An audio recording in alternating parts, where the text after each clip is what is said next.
Bonjour à tous, on se retrouve pour une nouvelle position. Ici, nous sommes en finale, dame et tour de chaque côté, avec des pions passés, même nombre de pions, 5 pions. Et on va jouer avec les blancs, bien évidemment. Ici, comme on a la dame attaquée, il vient de mettre sa tour en F7 pour attaquer la dame. On a quand même un beau pion passé en A6, peut-être un deuxième si on a le temps de l'amener, mais attention quand même parce qu'il y a peut-être une menace immédiate sur le pion F2, avec la dame qui peut arriver en D4 ou en D2, voire en F3. Et on peut même imaginer probablement la tour qui prend, le pion, avec si le roi prend un échec en D2 directement, et, et un échec, au moins un échec perpétuel pour les noirs en tout cas. Donc ici, sur le coup, par exemple sur le coup dame B6, on bouge la dame.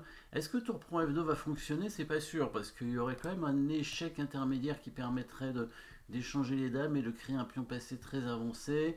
Et il y a quand même des chances de gagner cette finale, peut-être, finale de tour. Mais ici, peut-être que les noirs vont se contenter du coup dame D4 pour attaquer le pion F2 sans sacrifier en F2. Et après, on va être un peu obligé de défendre. Là, il peut prendre le pion tout simplement.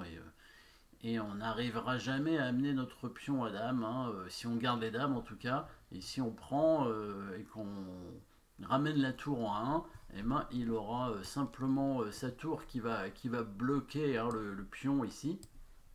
Et ensuite, il poussera son pion, nous forçant du coup à récupérer ce pion, enfin à prendre ce pion et donc à perdre le sien puisque sa tour sera obligée de bouger. Donc ici, coup forcé, bien évidemment, toujours les coups forcés. Alors ça, le coup dame B6 c'était un coup de dame, dame B6 ou ailleurs, B8, bon bah il n'y avait pas tellement de cases en fait pour la dame. Il y avait B8 aussi. Et puis il y a aussi le coup forcé évidemment.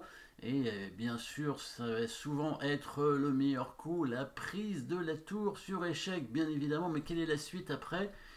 Est-ce qu'on pousse le pion? Non, je crois pas. Je pense qu'on va mettre la tour derrière le pion pour soutenir la poussée du pion. Voilà la bonne suite, évidemment, de coups. Dame prend F7 échec avec la tour qui se met derrière le pion pour essayer d'aller à dame avec ce pion. Et on menace de pousser le pion, tout simplement. Les noirs n'ont pas d'échec de leur côté.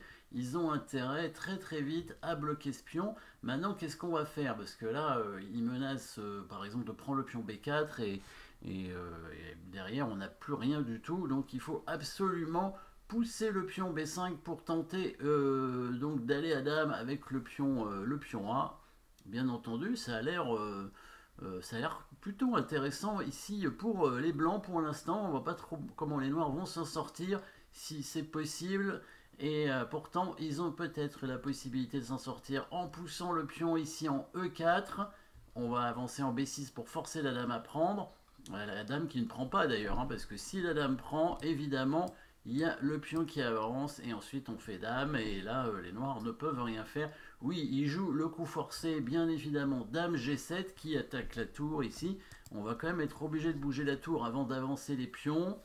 Il faudrait quand même mettre la tour derrière un pion, peut-être en B1 ici pour protéger l'avancée du pion B. Et voilà, là l'idée des noirs c'est ça, c'est bien le coup E3 ici.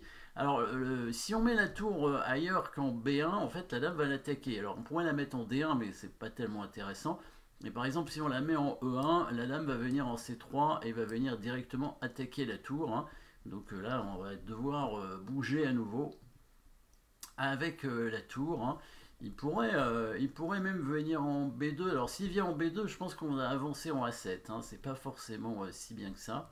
S'il vient en B2 avec sa dame, mais je pense qu'il vient en C3 et là du coup la tour va bouger et ça va pas tellement être intéressant. Par contre la tour en B1 est déjà plus logique puisqu'elle ne peut pas se faire attaquer par la dame et elle soutient la poussée du pion et c'est là où les noirs jouent le bon coup E3.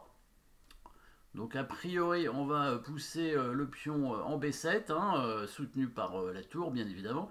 il prend sur échec, avec l'idée évidemment d'amener sa dame pour tenter un échec perpétuel. On est malin, on prend pas le pion pour éviter l'échec, mais la dame noire arrive quand même, hein. Et quand on fait dame, il va faire échec, et là, on va quand même être obligé à un moment de prendre le pion, hein. Bah, sinon, il fait échec de toute façon, hein. On peut ne pas prendre le pion, mais dans ces cas-là, il fait quand même échec, et il continue à faire échec tout le temps. Si on vient en H3, bah, il fait échec à nouveau, et puis il fait encore échec, ça ne change rien. On va être obligé au bout d'un moment de prendre le pion en F2, et là il va continuer à faire échec, et là on va pas pouvoir s'en sortir. Bon, là les noirs se sont bien défendus, hein. Ils ont réussi à trouver l'échec perpétuel. J'ai l'impression que dans la partie ça n'a pas été le cas, les noirs n'ont pas trouvé. Mais c'était la bonne suite ici, avec donc le coup de dame en G7, hein, pour attaquer la tour. On n'avait pas tellement d'options avec la tour, hein, en B1. En E1, on allait se faire attaquer comme on disait. En D1, bon, ça sert pas à grand chose. Il faut mieux essayer de soutenir la poussée des pions quand même, hein, sinon ils peuvent être bloqués très vite. Voilà, et le coup E3 était assez dangereux. Le roi blanc qui n'a pas la possibilité de se défendre.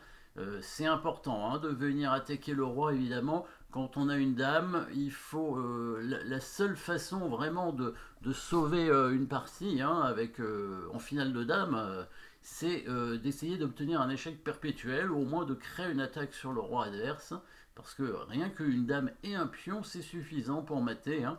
Alors ici, on va pas mater avec les noirs, mais les noirs arrivent à trouver un échec perpétuel. Donc bon, bah c'était une combinaison qui ne donnait pas le gain pour les blancs, hein. Dommage pour eux, mais en tout cas, on avait essayé. Mais c'était quand même le meilleur coup, hein. Le coup de dame prend tour, suivi de la tour qui arrive derrière le pion. Alors dans la partie, les blancs ont gagné, parce qu'ils n'ont pas trouvé la défense. Donc voilà, c'est l'avantage de jouer des coups d'attaque, hein, c'est que l'adversaire doit trouver une bonne défense, et souvent la défense est plus difficile à trouver que l'attaque, et voilà, là c'est parti, ça n'a pas été le cas. Merci d'avoir suivi cette position, n'oubliez pas de vous abonner, et à très bientôt.